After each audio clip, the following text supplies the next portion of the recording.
Okay, let's talk about how to filter through your contact list. So if you are on the main screen, you would hit Tracking Clients and Customers. And there's a few different filter options, which are pretty convenient. So up at the top right here, there's the option to filter through by contact type. So say you just wanted to view potential customers, you can hit that and press the little filter button, and just your potential customers are going to show.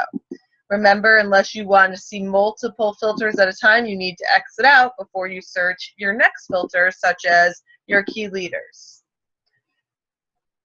If you want to search by options other than their contact type, you can also do that down here.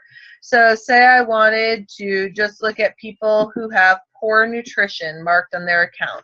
You want to make sure that you write contains any words, because if you're super specific, like is, that's the only word that can be written there, or all words, that's the only word that can be written there. But say I wanted to look at someone that I made a note that they had poor nutrition. This particular client came up as poor nutrition, poor junk in house. Okay, so that way if I was running a clean eating group or wanted to offer them a Shakeology trial, it's really simple for me to pull together a contact list to invite to that particular group. The other feature for filtering that's pretty nice is actually to just be able to look at events that you have made. And you can just click the event section, and any event that you've come up, whether you've attached a contact to it or not, is here, and you can see if it's been completed, if you had any notes about what you were going to discuss.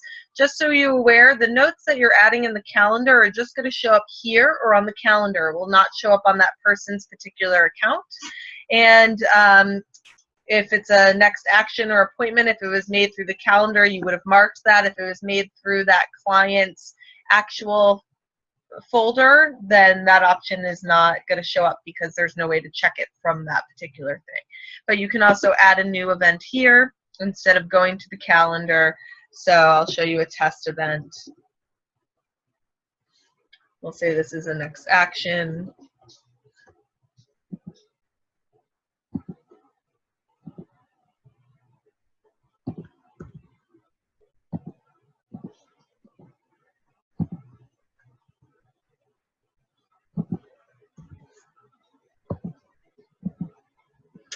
And I actually will show you how it's not going to show up on their page.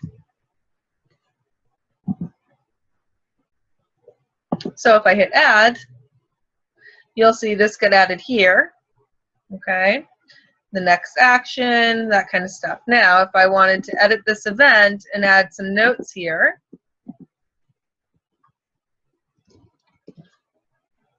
and I hit save, those notes should come up here.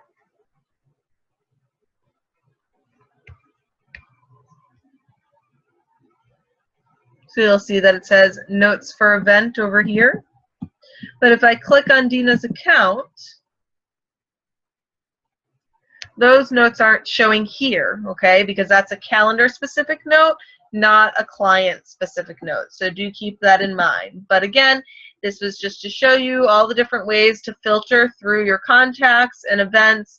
You can search completed events. You can search by the contact name. So say I just wanted to look at events that I had up for Dina. I can filter that. And now I'm only going to see Dina's events, because as things start to get busy on your calendar, you may want to be able to just find a specific meeting with a specific client that you want to reschedule. And again, you can just open up the event right here and edit it. As simple as that, by adding notes, changing the date and time, the location, or marking as complete.